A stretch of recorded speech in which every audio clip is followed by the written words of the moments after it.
Hi, today I am interviewing Hurtpiggypig, who has created the Simply Love theme and is one of the creators of Rhythm Horizon. Welcome. Hello. We always got to start it the way we start it. How did you get into dance games? Okay, so I guess it was 2002. I was in middle school. One of my friends was like, I saw this crazy game at the arcade, and he was trying to describe it, and you can only imagine like hearing dance games described, like having never seen one before or fathomed one before. I was like, I have no idea what you're talking about. And yeah, we went to the mall and we played, and I was like basically immediately hooked. Um, It was like a Namco arcade in our food court in our mall, and it was Classic. DDR Third Mix Korean version 2, Oh shit. 5 songs for 50 cents. And, Oh shit, that's really good back yep, then. yep. And one of the first people I ever saw playing was J-Boy, so that's Oh, that's my, yep. he's super classic good, right? Yeah, distinctly remember seeing him freestyling to Dam Dari Ram and hitting the last arrow with his head. And yeah, that stuck with me. That would stick with me. So then how did that kind of like, I guess, progress throughout your life? So, I mean, I just started playing all the time at the arcade. I never really was much of a home version player. We did have kind of a home version setup, but I didn't really do that very much. Um, and yeah, I don't know. I loved being at the arcade. I loved hanging out with people there and seeing people there, and that was like the drive to keep me like playing more. But then we had a whole bunch of tournaments in the southeast, and yeah, I loved going to tournaments. I loved traveling and meeting people, and we hosted our own tournaments. And at some point, I started playing Pump. Um, I think I started playing Pump before ITG was out, like for the first time. Yeah, so our arcade got like a really old Pump machine at some point, and I was like, this is crazy nonsense, like weird game. And then like um, there was a theater that had a Pump machine that was in really bad shape, and those were like my first experiences. But it was just such a different game from DDR, and I was like, DDR was getting pretty stale for me. Like it felt like just grinding for to get down your great counts and stuff, and I just like didn't love that. But when ITG came out, there was one about an hour away from us in Rocky Mount, and we'd go out there like once a week to play. So I started playing that a lot, but then I guess it was when I heard about WPF and that there was going to be a female division is when I really started playing Pump. And that would probably be like 2005-ish.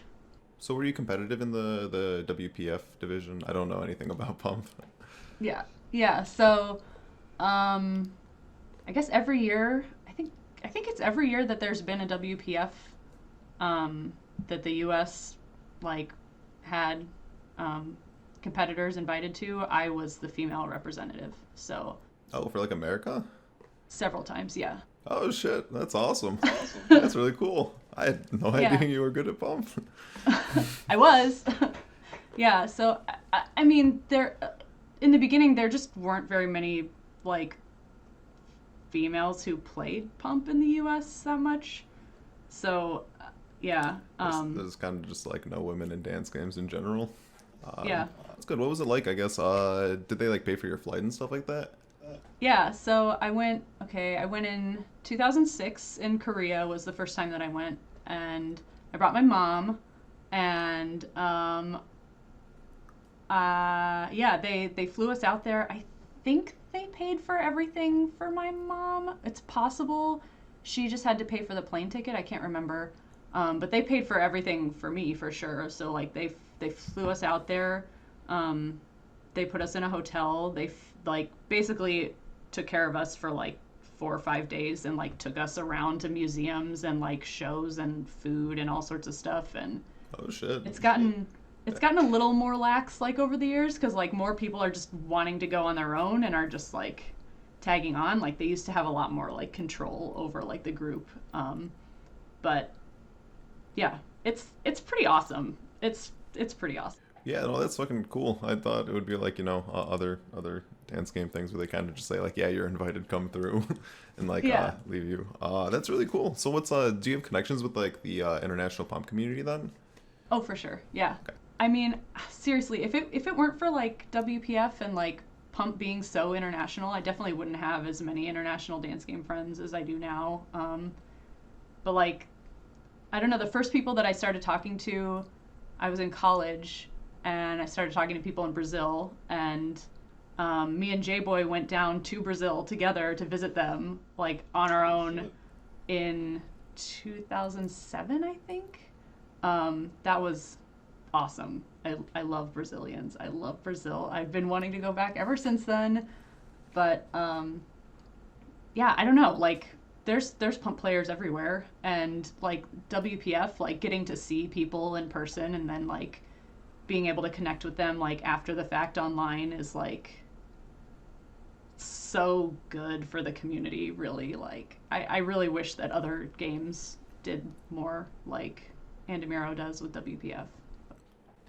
Bearpocalypse, were you involved in creating that?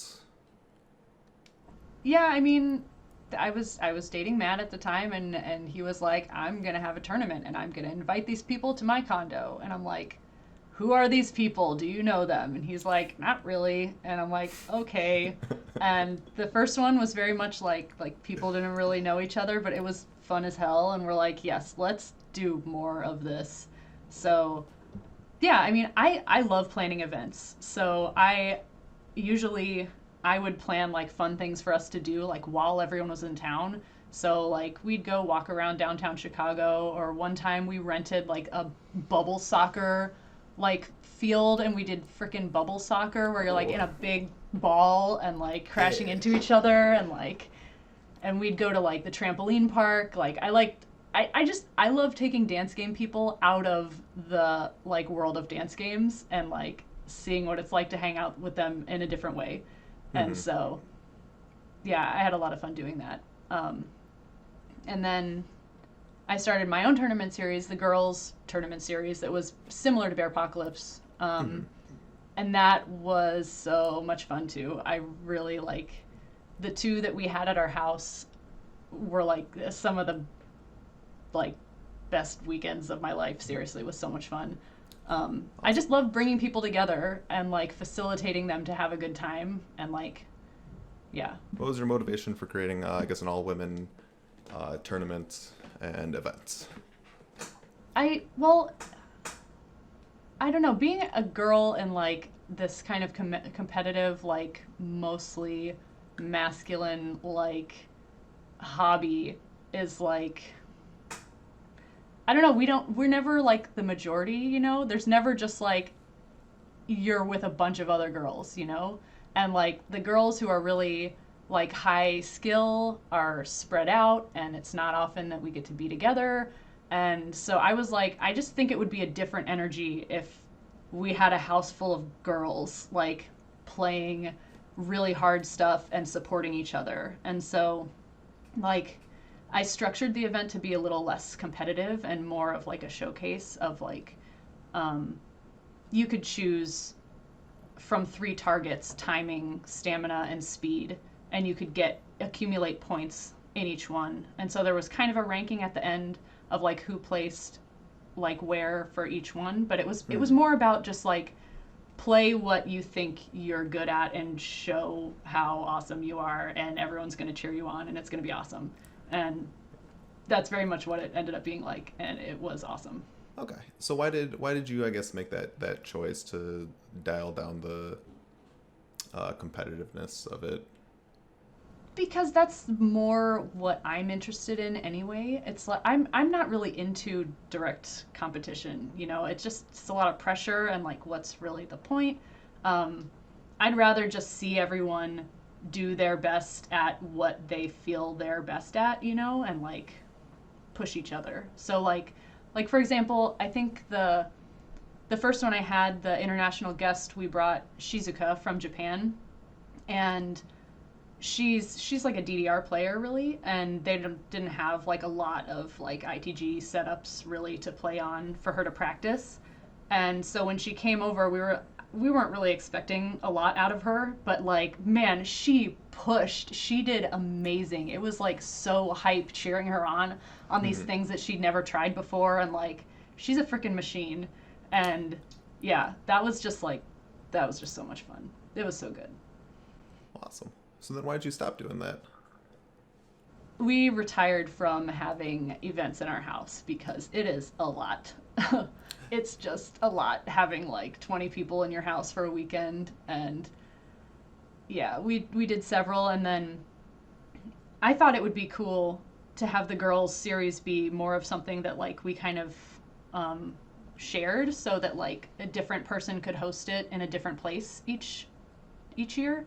So then after we stopped having them at our house, Sarah had one in San Francisco, and then I think Steph had one in Wisconsin, and then Celine had one in Paris, and that was great. And then we were going to have it here in Seattle, but then COVID happened. So. Unfortunate. Okay. Did you run any other tournaments that weren't Bearpocalypse? Or girls? Bearpocalypse and girls. I helped. I helped with a lot of tournaments like back in the early days. So I was part of the Rocky Mount tournaments. And then we had a couple of tournaments in Raleigh at the mall or we had an ice cream parlor that had a Dedicab. It was very strange, but that was a fun place while it lasted. It didn't last. But yeah, we had some weird like mods tournaments there. Oh yeah, we did. So when we were in Chicago, oh my god, this is relevant maybe. When we were in Chicago, there was this weird place called Game Pazzo, which was like... I do remember that. It was weird. So we came across it because I saw it on like Groupon or something, and I'm like, that sounds like a fun place to go. They have a bar, they have like a stage, so sometimes they have karaoke or something, and then they have like, it's just like LAN, like you can rent games and play them there on their consoles and stuff. And I was like, I've always wanted to try like Just Dance, like those kind of Connect dancing games, because I thought that they would be fun, and I'm like, let's go here for my birthday. So I went there with some friends for my birthday one year, and that place was really trashy in like the best way. So like we got trashed, and I ended up like slapping the owner on the face. I was slapping everyone on the face. I don't know. And I was like, we should put dance games here. Can we put dance games here? And they're like, yes, let's talk about it another time. And I don't know. I slapped everyone on the face, and then I went back and we worked out like a revenue share to put arcade cabinets there. You must be one of the most convincing people on the goddamn planet if you're able to put a dance game inside of a place after slapping the owner. Oh my god, it's very strange. I don't know, but yeah, so Paul got his Dedicab like while we were doing that. So Paul put his Dedicab there. We got an Extreme machine and we put that there. And then Ezgi put their pump machine there. So we had 3 machines, because they just had all this space in the front that was not being used. So we had 3 machines in a row.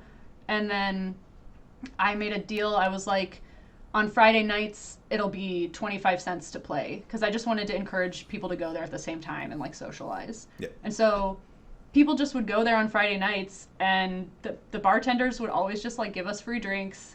And awesome. Like they never charged us to use their games ever. So like we just get drinks and like play Just Dance. And then people were playing dance games in the other room, and it was great. And we had 2 tournaments there, and they were so much fun. They were really chaotic. We had really weird divisions. Like, one of the tournaments, we had all 3 machines like back to back, like in a big triangle, and we had like some kind of weird chaos division, like a challenge division, where like each round we had some weird things set up. Like one of them was like, I had an air horn, and you had to play on your machine, and when the air horn went off, you had to like go to the next machine and like play what was on there, and we pre-picked the songs and stuff, and like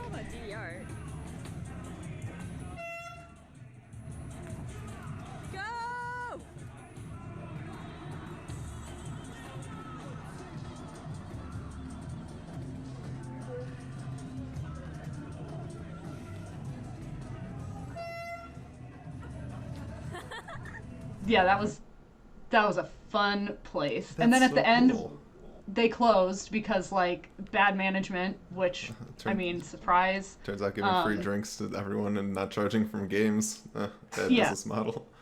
But then they never ended up taking their part of the revenue share, so we just got to keep all the money the machines made anyway, which wasn't very much because it was just quarters. But like, yeah, No that was wonder this just place went out of business.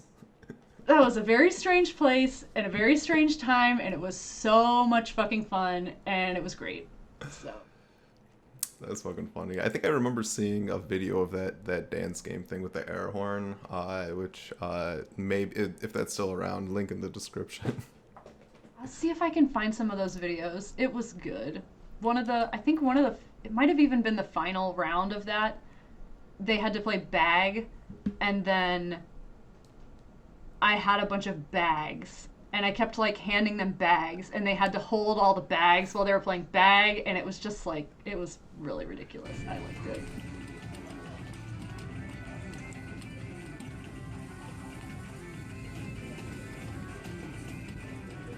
That's an awesome tournament structure. We need more tournaments like that. I know. I like nonsense, so yeah. That's very awesome. So I think, if I remember correctly, back in the day you had I think a web store called Shirtpiggypig, I think. What was that like? What was it like creating that? Why did you do that? I like totally forgot about that as a thing that might be relevant. Yeah. I don't know, That's like how the interviews go. So like back in the early dance game days of my early dance game career, having events, I started designing t-shirts for the events, and so the Rocky Mount t-shirts were almost entirely mine, and I did a bunch of t-shirts for events, and I liked doing that, and I got pretty familiar with like how to prepare things for silk screening and like what kind of vendors to get things made at and like stuff like that. So I don't know, in the Fort Rapids shirts, most of the Fort Rapids shirts were me. I just made a lot of event t-shirts, and it was fun. And at one point I started making some t-shirts that I like handmade, like with bleach and stencils, which was like a whole thing that was not worth doing. But Why not? I don't know, I just like making shirts, and then I sold them on my store, but didn't promote it very much. So yeah, it still exists. You can still buy shirts, but I'm not making new shirts. So, but there's still some shirts up. Like I still have a whole bunch of shirts, like girls' shirts, Bearpoc shirts, some old Fort Rapids shirts. I had no idea that was even a thing. This is. I know. We're gonna clear out your store. That's what we're gonna Please. do. Please. Well, that's the thing is like a lot of them I don't have very many sizes left, so like it's not like you can just go there and like buy a whole bunch of stuff. Like you have to see what is still like available, because I'm not reprinting any of it, but I definitely still have like a bunch of stuff. Okay, very interesting. Yeah, link in the description. I think I ordered one of your shirts. Were you the Dance Game Slut one? Yeah, for a while I was doing just like dumb ideas on Teespring, and that was fun. But then Teespring stopped doing silk screening, and I'm a snob when it comes to like the way that they are printing the designs, and like it's just not high enough quality anymore, so I stopped doing it. Fair enough. Is that why you stopped I guess making shirts and doing the site in general? Yeah, because like in order to get like a high quality like a silk screen shirt, you need to order like more than 100 shirts, and that's just kind of like it's a lot of work to design something that and then hope that people will be interested in it, and then you have to promote it and stuff, and like I'm just doing too much other stuff, so that's mostly what it is. But I'm very excited to make Rhythm Horizon merch eventually. Like I want to make weird stuff. Like what? Like And what I'm kind very of excited. stuff? What kind of weird stuff, if you don't mind? I don't know, I just want to see what I can make, and I want to make it like. I'm telling you, Rick and Morty Rhythm Horizon bong. That's what you gotta make. God. Oh, I'm so excited. Like I have a lot of ideas for how the platform, the dance platform in general, can be like customizable, and you can have like different kind of things to add on or customize about your platform. And like when we're gonna have our workshop and all these tools and stuff, like I'm really gonna be able to like make that stuff, and I'm so excited about that. Very interesting. That's a really cool idea, like customizability of your pad, because I guess people like sort of do that nowadays, but like if it's officially supported, then Yeah, like that's cool. there's just so much that can be done that like the arcade pads, like they're just sticking to like the way they've always been done, and like everything could be done a better way. I just want to make weird stuff, man. We'll see what I can make. I want to make towels, I want to make leggings, I want to make pins and stickers and just whatever, I don't know. Awesome, yeah. Why not get creative with it? At least on the ITG side, I know you more for like simply love and creating that. How did you find yourself like making a bunch of ITG content? So basically, I mean, I didn't start theming until I was dating Matt, and Matt was theming, and I was like, that looks fun, and I want to do that. But I definitely wasn't really into ITG anymore at that point. Like, I kind of like stopped playing ITG around when customs started getting popular. Oh wow. So I kind of missed like customs, like early customs and stuff. So I pretty much like my ITG career was like officials basically. Um, Oh, that's so very interesting. Because you came back like that would have been like 8 years afterwards, then, right? yeah, so I mean, yeah, I lost interest in ITG. I started playing Pump mostly. I wasn't making anything really. But yeah, then I was dating Matt, and Matt was really into ITG, and I'm like, well, that's kind of cool. And I started trying to play customs, and I'm like, I just don't like this. I just don't enjoy it. Um, but at a Fort Rapids tournament, I met Joe Sekraken, I guess his username is. He was from Florida, and it turned out that he was a big Pump player, and I never knew he existed, and he had a Techno Motion machine. And I was like, we need to be best friends. And then we became kind of best friends. But we ended up buying his Techno Motion machine. But it originally started as I could store it in my house, because he was just storing it, he wasn't using it. And he was like, you can store it in your house if you can get it to your house. So I was in North Carolina at the time, and he was in Florida. And so I listed it on Uship just to see like if I could get any, like how much it would cost to move it. And like all the bids I was getting were really bad. And then freaking I got a call from A&E saying, we saw this weird thing you listed on Uship, and do you want to be on a TV show? And I was like, what? And so we were on the A&E show Shipping Wars, shipping that Techno Motion machine from Florida to my house. Jeez. Very briefly, but so that's a weird thing that happened. But Did they like pay for shipping, or like did you get compensated, or was it just like a hey, we'll film it for funsies? yeah, so that was my question initially, because I'm like, your shipper like is out of my budget. Like I don't want to pay that much to move this thing. And then they were like, okay, well then you can't be on the show. And I was like, okay, then I don't want to be on the show.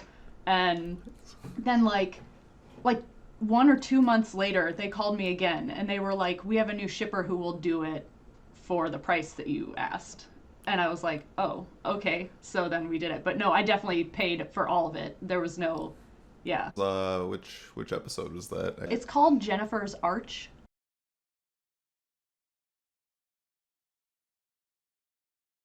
Okay, I don't know what number that is, but that's like the title of the episode. gotcha. What is Jennifer's Arch? I don't know. That was one of the other. It's a terrible show. It's like really not a good show at all. And like, I don't know, the other stuff in the episode, there's another shipper who's shipping like goats or something, and I don't know, man. Okay, yeah, I've never seen the show, but I'm sure It's I'll not a watch good it. show. It's really not. My whole point is I eventually ended up with a Techno Motion machine in my house, Okay. which is like my dream. I'm like, more panels, more better. And so I was trying to figure out like how I can play on this thing, because it wouldn't boot up like once we moved it, and we never really figured out why. And I'm like, it doesn't matter, I want to play customs anyway. So I was trying to set up Stepmania on it, and like all the themes I just was so not happy with, and like a lot of them, like there was a lot of stuff that I had to do to even make it work for Technomotion, because everything was just like 4-panel, 5-panel stuff. So I was like, why don't I just make like a basic theme so that I can play this myself? And if I make it like, I'll make it work so that people can use it for 4-panel or whatever they want to use it for. But my motivation was because I wanted to play Technomotion Customs, is why I started working on Simply Love. Interesting. Very interesting. So when you created Simply Love, did you kind of expect it to be as big as it ended up being? I don't know.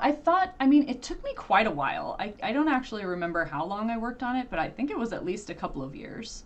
And I was like, I mean, I definitely could have done like a bare minimum to get it to do what I wanted it to do for myself, but I was like, I might as well complete this because I'm putting all this effort into it anyway, and I might as well make it something that maybe other people would find useful.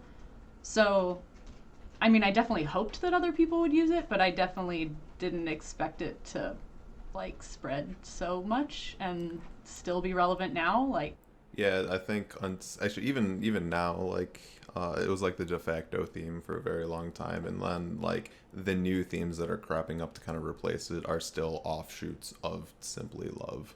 It's like the new like Linux for dance games, which is very impressive and very cool.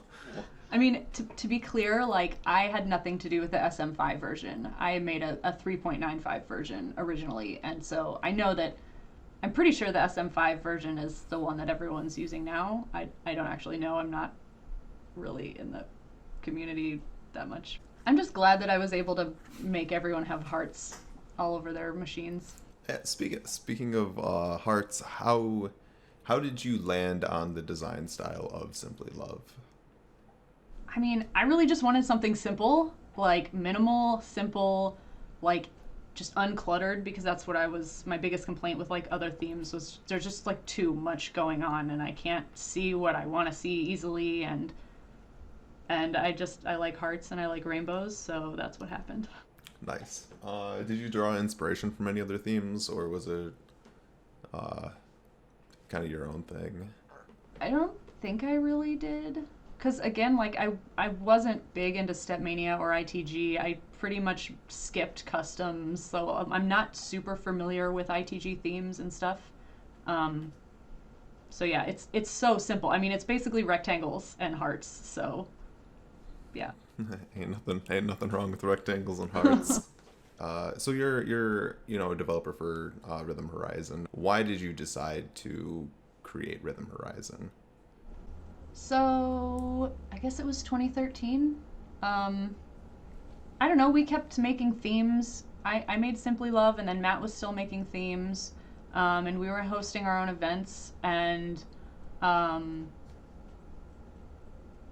it just, nothing was really what we wanted, Like, once you realize that you can have whatever you want to make, like, it makes you start realizing how, like, everything you've been using is coming up short. So we just like weren't really satisfied with like stock games anymore, and we're like, why don't we make something? And it started out as just a theme, but then we realized we're like why are we restricting ourselves to 640 by 480? Like, this doesn't make any sense. And it was a big deal when we're like, we should buy an arcade monitor that's not like the stock Dedicab monitor, and we should design for that instead, because this is just a really pointless limitation. And then it just kept growing and growing from that. And yeah, it started out as a Stepmania fork, but it's absolutely not anymore. It's definitely like grown and grown. So what exactly do you do for Rhythm Horizon? Pretty much everything that's not coding. Okay. So that sounds like a lot of things. Can you elaborate? It's a lot of things. I mean, it started out as just like, oh, I'm a graphic designer, so I'm gonna graphic design this game. and then Matt will code this game. And so we kind of come up with ideas together, or he'll come up with ideas, or I'll come up with ideas. Um, and but yeah, it's a lot more than graphic design at this point. So I also like we started an LLC to protect ourselves, and that's a lot of dumb work that sucks. So there's a lot of like accounting and like registering for business garbage and like that kind of stuff, taxes, licenses, stuff like that. It sucks. I license music for the game, so I'm talking to artists and like getting contracts made and stuff like that. And then I'm also designing the hardware and developing that. So I'm coming up with ideas. I'm prototyping. I'm building with my hands. And right now we've been working on getting a workshop where we're planning to manufacture these things. So that's been a lot of what I've been doing lately, is the logistics of like finding a space that we can afford and like figuring out what we need, what kind of like insurance and all of this stuff. Like there's so much stuff, but yeah. Okay, that is a lot of things. Holy shit. I guess we're gonna have to talk about all of it. So let's start at the beginning with art. So I had the chance to play around with the Rhythm Horizon a little bit when I was doing the interview with Clark. And the first thing I noticed is that the UI is not super similar to a bunch of dance games, or at least dance games that I've played. What was it like to kind of create this new UI, and kind of what things did you consider, and just anything related to that? So the UI has changed a lot over the years, like a lot. I'm basically constantly just like redesigning each screen over and over again. And I think a few people follow me on Twitter like see that, because every time I'm redesigning, I'm just like screaming into the void because it's so frustrating each time. It gets worse, but Oh no. it's fun. It's also horrible. But yeah, I don't know. I just design what I think we need in the moment, and then like as we use it, we're like, oh, it would actually be better if we did this other way, and like we get all these new ideas. And so it used to look a lot more like Stepmania. It used to look and function a lot more like there's a music wheel and like that kind of stuff. But like we're trying to question everything that we've always just kind of taken for granted. Like is this really the best way to do this? And so that's how we've ended up with all our like content management system, and everything is like totally not like any other game, because we're just like, I think we could do this a better way. So yeah, the UI has absolutely like changed dramatically over the years, and I'm working on a big overhaul right now that's going to be awesome when it's done. But yeah. So yeah, it's just a lot of iterating. It's just a lot of make something, use it for a while, and then realize where it could be better, and redo it over and over. Awesome. So do you have a, I guess, concrete example of a time that you saw something that wasn't great, and then you're like, oh, we could fix this through the UI?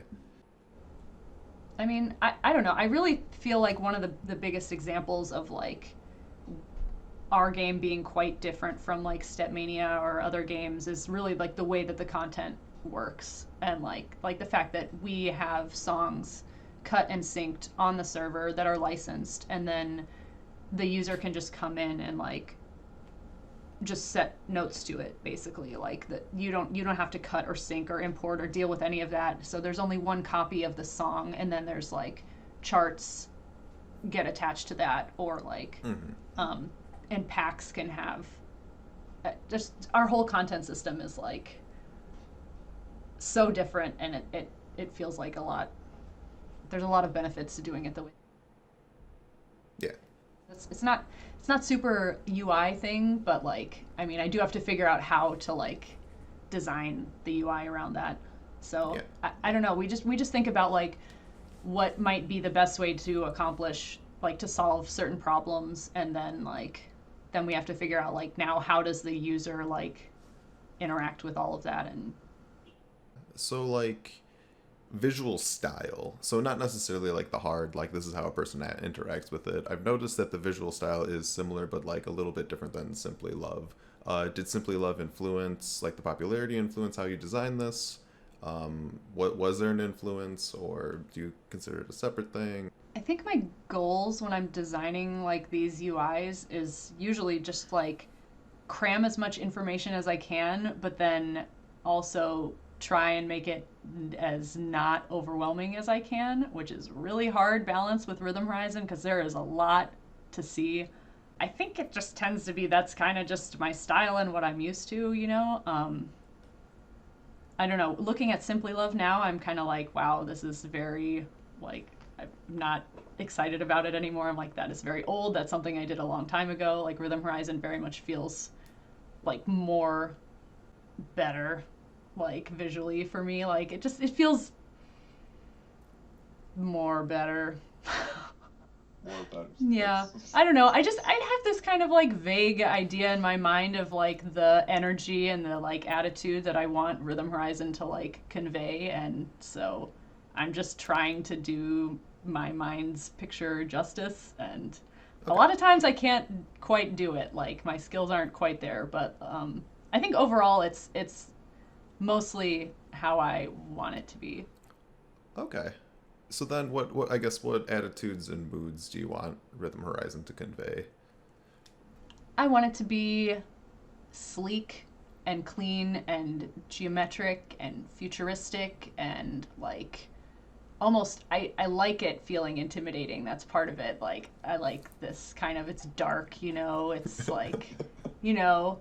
But I also I don't know, I think at some point early on someone defined it as eco-future because like all the background videos are like nature videos that I've been taking, and so there's kind of like a juxtaposition of like geometric like vectors and stuff, and then like grass and leaves blowing and stuff like that. I don't know, that's kind of what I'm going for. Okay. Why do you want to juxtapose those like the geometric and the nature of it, I guess? I don't know, I just like it. It's just personal preference really. It's just a vision in my mind that I'm trying to do justice, and sometimes I'm not quite getting it and sometimes I am, so Okay. I think you accomplished the moods. I don't know. I'm not I don't do capital A art. But I don't know. It definitely was intimidating. I'm just like, oh, jeez, look at all this information. I know. We're working on making it like, I mean, I don't want it to be overwhelming, intimidating with information, and I realize that it definitely is right now. So we're going to be working on making it a little more approachable because it is really so different from other games, and I don't want that to like turn people off. But Yeah, so that's an interesting thing. So when you and Matt and Clark have this like brand new vision of how people are going to consume dance games, how do you balance like this is way too complicated and no one's ever going to figure it out versus like, oh, this is just a new thing that's so different than what people think, and they just need to get used to it, and then once they do, it'll be more natural than it was. I don't know, we just keep we've been playing on it the whole time we've been developing it, and so like as we're playing we're like, ooh, it'd be really cool if it could do this, or if it was able to do this, and I don't know, we just kind of just add that stuff in as we find it. And at this point it's so powerful and there's so many features, there's so much data, there's so much in there that like even our most active users aren't aware of everything. So like feature discovery is kind of like something we need to work on. But also like I haven't actually even had a chance to work on the UI in quite a while because I've been so focused on the pads and stuff. So there's a lot of like features that Matt has started building and added in there that like haven't even been designed at all by me. So like they're not necessarily super visually appealing or intuitive or easy to use or anything. So there's a backlog of stuff that like I need to like think about and figure out the best way for like a user to interact with and understand. So yeah, it's really just like we think of something that we want and then we dump it in there and then we refine it until it's manageable. So Okay. Very cool. there's a lot Very of cool. not manageable in there right now. Yeah. let's move away from the UI hat and talk about one of your other hats. You mentioned that you are the one who licenses artists. Can you comment on that in general? Yeah, so, I mean, because I'm wearing so many hats, I don't really feel like I'm doing a fantastic job at anything. So I definitely could use some help in some of these areas. But yeah, music licensing, it was a bigger deal to me early on because we're like, man, how on earth are we going to get music at all? Like, I have no idea how this works. I have no idea who would be interested. I don't know. And now it's like there's people coming to us and there's people suggesting things to us, and it's like we have enough music to function right now, so it's not really a priority to add new music. But like I know that like we will need to be adding new music over time, so it's really sporadic right now, basically. But like I don't know. Usually, if there's a song I'm compelled to license, I will contact the artist, or possibly they came to me first, and I'll just talk to them. I'll be like, look, this is how our game works. We need to license songs perpetually, but non-exclusively. So we don't care. Like we have no interest in like controlling what a creator can do with their music they created. Like I don't want to limit that. But we do need the license perpetually. We don't want content just like disappearing. Mm-hmm. So I basically I explain how the game works. I explain that. I send them our music license agreement, which we had a lawyer draft for us. And then we just kind of negotiate it from there. I usually just see, I usually let them set a price, and I say, if we can't afford it, then we can talk again later. Right now it's literally, how much money do we feel like just dumping, like throwing out of our pockets right now? Yeah. Other hats. I'm probably not going to ask about business because that's kind of boring. Yeah, unless you have any like anecdotes about business. No, just that it really sucks. There's no resource to tell you like these are all the things you have to do. You just find out, oh shit, we were supposed to be like registered for this thing and paying this thing or something like this whole time, and nobody told me and I had no idea. And then you go to sign up for it or whatever, and like it makes no sense and nobody can help you, and it's just sucks. Yeah, that's that. So you're working on hardware for Rhythm Horizon. Do you have a hardware background? Nope. Okay, so what is it like breaking into, I guess, a field that you're not super familiar with, and then trying to produce like hardware on a scale for Rhythm Horizon pads? I mean, we've been working on it for several years, and initially I wasn't really working on it. I don't know, it's intimidating, but also fun. It's pretty cool having an idea in my head and then building it and seeing how it functions and seeing like where it could be improved. And I really like doing things with my hands, and that's something I really miss when I'm only working on the computer, like doing graphic design. It's both fun. It's fun and intimidating and overwhelming and rewarding and challenging, and it's just a big pile of a lot of stuff, but I've enjoyed it for the most part. Okay. If you know nothing, like there's a lot to learn. Just like with the game, we've been playing on the prototypes like this whole time, and they've basically all behaved very well. Like they've basically all behaved better than the arcade pads we used to play on. Can you talk like more on like the actual like things that you do with your hands to create a pad, and what that entails? Yeah, so I mean, basically when I'm getting ready to make a new iteration, I model the thing, I 3D model it on the computer, and then I set it up we have a 4x8 foot CNC router in the garage, which will be in the shop when we get our shop. Very excited for that to not be in the garage. What? Okay, to interrupt you, what? Hey, Matt. Hi, Matt. Yeah, it's to interrupt you real quick. What is that 4'8" router thing? I don't know Yes, what that okay. is. What is that? So it's like it's a pretty industrial machine that's in our garage. It's like a 4 by 8 foot like footprint. You can put like a full 4 by 8 sheet of like plywood or MDF or whatever sheet good material on it, basically. So there's a big table, and then it has a spindle, which is it's basically got a router that just spins really fast, and you can put different tools on the end. So different types of cutters that can do, they cut bigger or smaller, different shapes, and you can basically 3D model something and then program how the machine can then cut it out of a sheet good. Okay. So, Okay.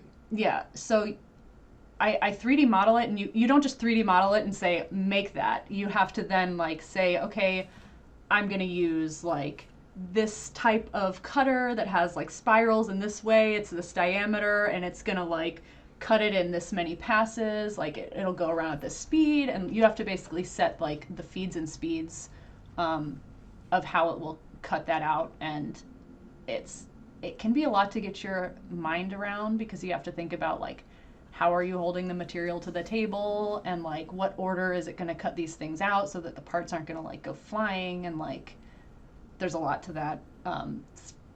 Can be very frustrating. But then in the end, it cuts out all these flat pieces. So the pad is made out of like, there's like a big square base, and then there's other pieces that get attached to that, and then the panels get attached to that, and then you stuff it with electronics and stuff, and yeah, that's basically the process for making a pad. So then, do you have I guess, do you have an example of you noticing a problem with the pad in the wild, diagnosing it, and then figuring out how to fix that?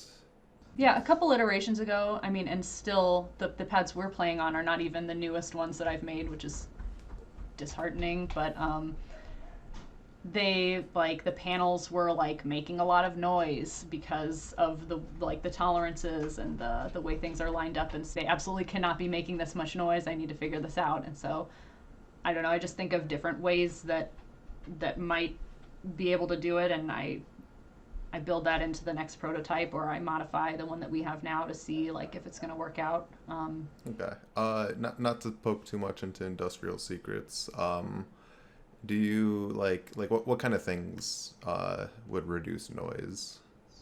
Well, so I mean, I'm getting ready to try a whole new idea for panels as soon as we get our shop. So we might not even be doing the same things anymore. But I don't know. We found that putting an O-ring in there, which is just like a little rubber spacer loop thing. Having that in there around the screw makes it so that like when you step on the panel, it kind of bends, and then that was like bending the through hole enough that the side of the plastic would rub on like the screw post, and that was making like a squeaky noise. Or like sometimes the panels can slide a little bit and hit it, and it makes like a clicking noise or something. Yeah, and so the O-ring just holds it so that the plastic can't come in contact with the metal at all, so it can't make that noise. Okay, very cool. You also do community outreach, right? What has that been like? We get a lot of good community interaction in our Discord, and that seems to be like the right amount that we're able to like respond to people. Community outreach is like an entire like position on its own. Like if like we ideally would have like a dedicated person who's like running our social media and like posting about promotions and stuff like that. I feel like I can't do a good enough job because we have to like think of what we want to do, and then you have to basically spam it everywhere all the time, which I'm like don't like doing. It feels spammy, but that's the way social media works now. Yeah, it's been so like formula in like metagame where you have to like fuck around with the algorithm of each individual site to do the whole thing, and that sounds absolutely miserable. Yeah, because you literally can't just subscribe, like, I want to see all the posts from this thing. Like, it's like by chance that people even see the things that I'm posting. Or you could, pay a little money to Mr. Zuckerberg, and, the by chance will increase.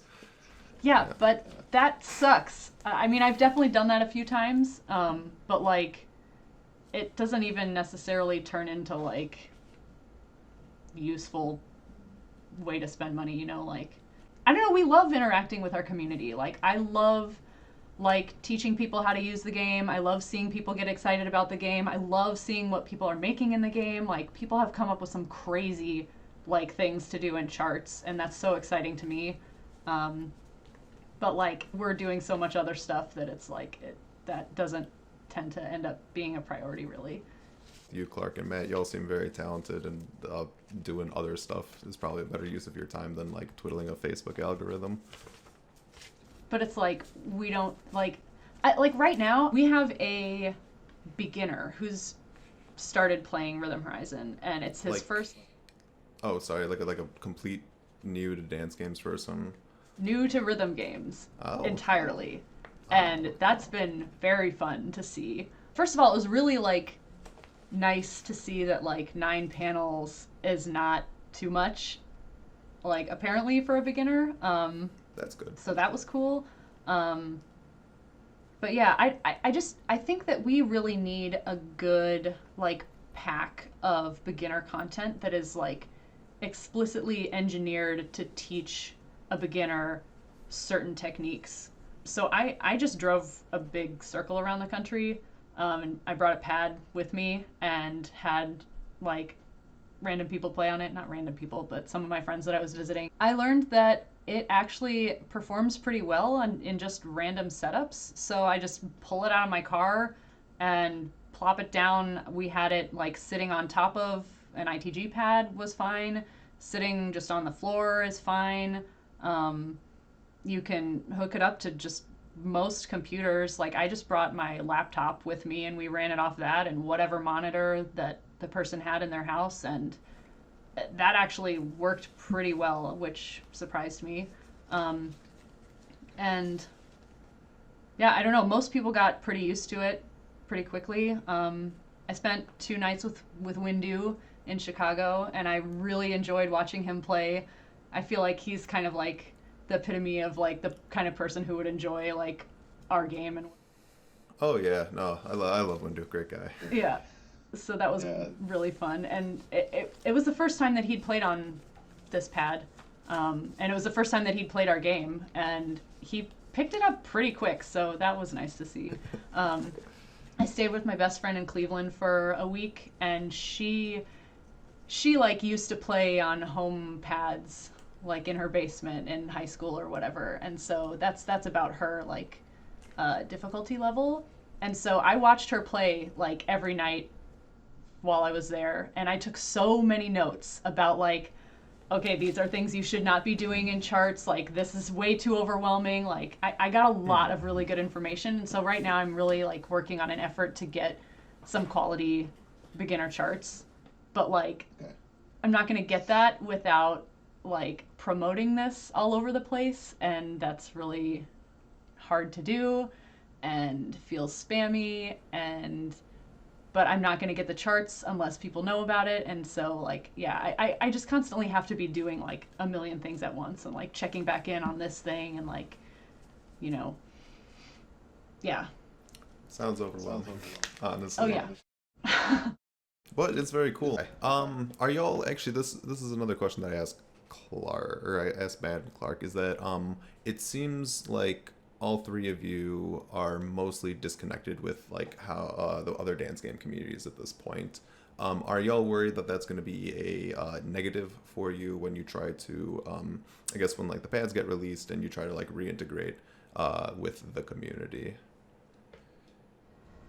I mean, we still have all the same friends that we've always had, like, we have people come over all the time, and, like, we just aren't like in touch with the like what people are playing now and like who's the best and stuff like that. We're just out of touch with that, but it's like it's not a doesn't really matter, you know. Rhythm Horizon definitely has its own community already, so it's pretty small, but there's definitely like active users that we're interacting with all the time. So I don't know, it just feels like we're in our own little bubble in the Venn diagram, you know, but we're overlapping with a lot. So we kind of know a little bit about what's going on, but like we're not active. So yeah. Okay. This is another thing because you've definitely worked more on like the business side of things and like coordinating all of that type of stuff. Not necessarily like in the context of like creating a competitor to you, but do you have any like I guess advice for other people in the dance game world if they want to go and create their own like business of something that they're trying to actually sell in other games rather than something free like a step chart? Ooh. I mean, my advice is like if you're interested in doing something, you should do it. That's my advice.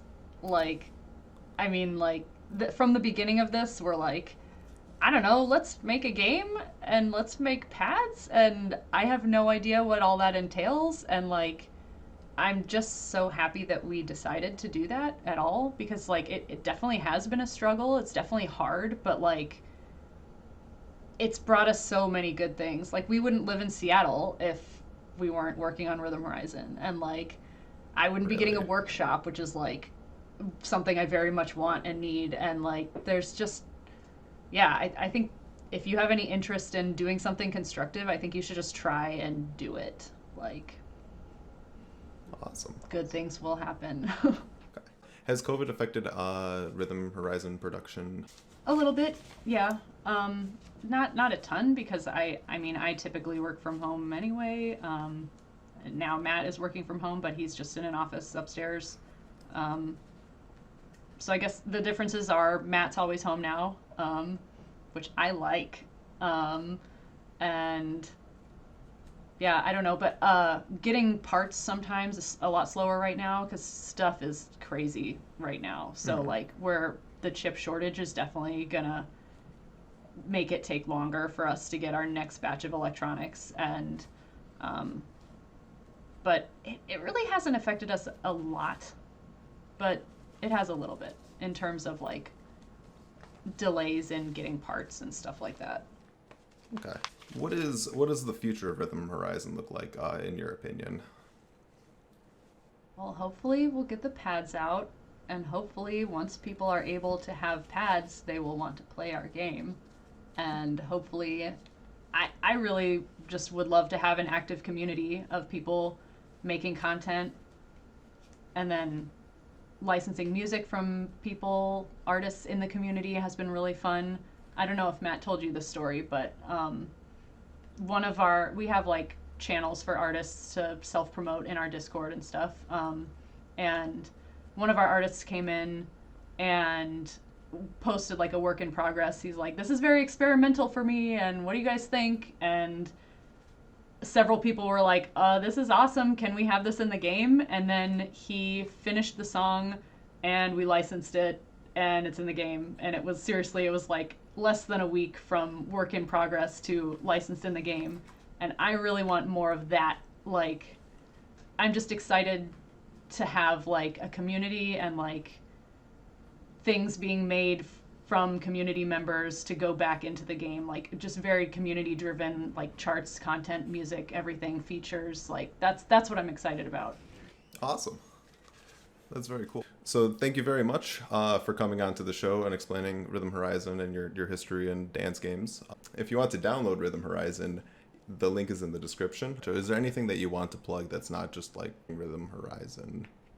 I mean, right now I'm so hell-bent on getting people to contribute to this like beginner chart effort, because like I don't know, I feel like it could really help other games a lot too, because I'm really finding out it's been so long since I've been in the like mindset of a beginner that there's things you don't realize, and I'm not convinced that anyone's really doing beginner charts well. I don't really know that, but just from the notes that I've taken so far, like feel like most of our beginner charts are like really failing. So I feel like there must be people out there that are interested in like really figuring out what the best ways to like introduce a beginner to a panel-based like game are, and I would love to find those people and like work with them to like make beginner charts in RH, but then also I already have a document of notes typed up of like things that I've learned that are helpful for like teaching a beginner. So I don't know. That's what I'm hype about right now. Okay. Thank you for coming on. Yeah, thanks for having me. It's been a lot of fun.